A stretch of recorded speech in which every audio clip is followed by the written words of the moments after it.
Take a look at this one. What phone is this? Yep, we got the Nubia Z60 Ultra back again, but it's not the same one we reviewed before. It's Nubia's latest leading version. Because it's not very different from the regular Z60 Ultra, so besides the regular test, we will also talk a bit more about the things that weren't covered in previous review. If there's something you care about that I didn't mention, you can check out the regular Z60 Ultra review, which we also put a lot of effort in the making. The accessories in the box are a manual, SIM card pin, 80-watt USB-C charger, and a cable, and a clear half-wrapped PC case.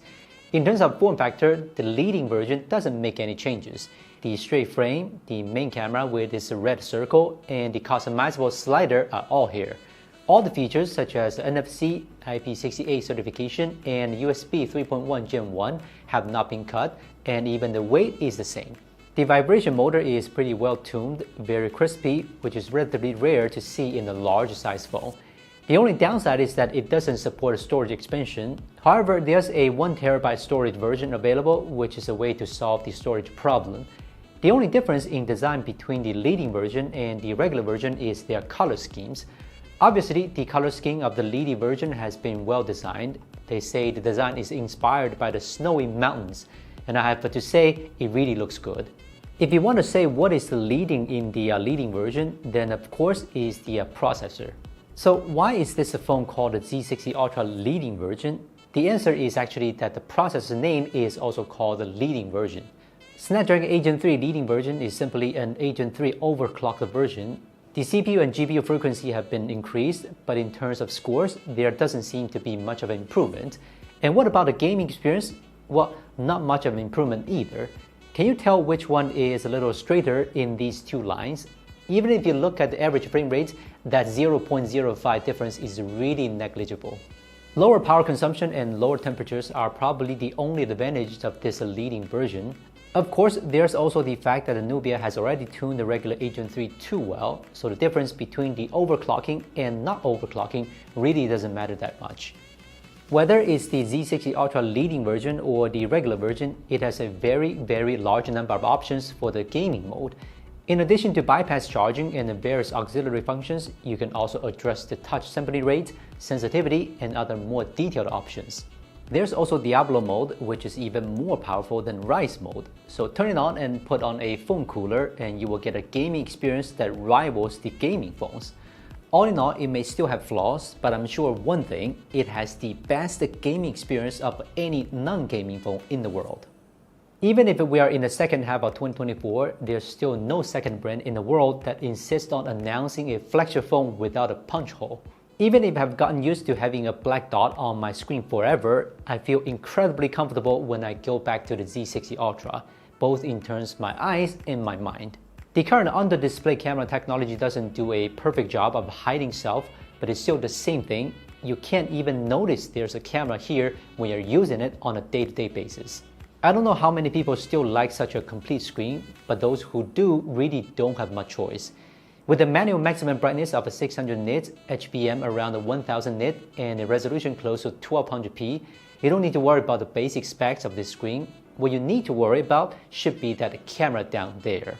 Honestly, it did a better job than I thought it would. This time they used a new AI algorithm, and selfies in better lighting conditions still look acceptable.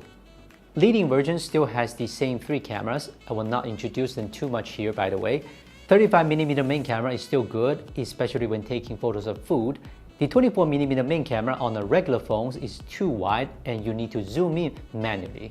But the field of view on Z60 Ultra's main camera is just right, which is convenient. Clarity and dynamic range are top-notch, and sharpening is just right.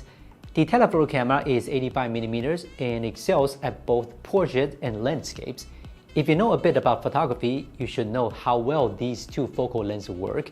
Then there's this ultra-wide camera at 18mm. Please don't forget it has OIS. Together with the extra large sensor, this camera should be the best ultra-wide camera in a flagship phone of 2024. If you want to know more details about the camera performance of the Z60 Ultra leading version, I recommend you to watch the previous review of the regular Z60 Ultra, since they're almost the same. I won't go into it again. Because the field of view of the main camera is not as wide as other phones, plus the EIS crops the footage, the stabilization is not as good on video, But after switching to the ultra-wide camera with OIS, the stabilization is much better. It still performs well at night. Except for a little more noise, there's no obvious drawback. By the way, this time you can switch between the 3 cameras in 4K recording as well. Before the release of the OnePlus 8 III Pro, the Z60 Ultra's 6000 mAh battery dominated the regular phone market for half a year. To this day, it is still one of the phones with the biggest battery. The leading version incorporates this advantage, although there's no difference in battery life with the regular version. It has been unbeatable. The charging power is 80 watt as always, and it takes 40 minutes to fully charge it, which is pretty good. The leading version doesn't have a wireless charging, but it does support a high power PPS, which is one of the strengths of Nubia phones. The Z60 Ultra leading version we have is the global version, so MyOS is also modified to be more like a stock Android, except for a few MyOS exclusive features like game space and camera, which are made by Nubia itself. Most of the operating logic and features are pretty much the same as a stock Android, just the UI has been redesigned. So getting started with this phone should still be pretty easy. Obviously, the Z60 Ultra leading version is meant to replace the regular version. Surely you wouldn't pay the same price for the regular version that was released last year, right? Not to mention that the leading version does consume less power for gaming and the back cover colors looks a bit better. With the help of AI, the clarity of the photos has also been enhanced. The good things of the regular version have also been retained, such as the great gaming experience, the complete screen, and a great camera system. You can certainly wait for the more powerful Z70 Ultra in the future, but if you're already happy with the Z60 Ultra now, the leading version will be an even more satisfying replacement. Alright, this is the review of the Z60 Ultra leading version, and we're from China. See you next time.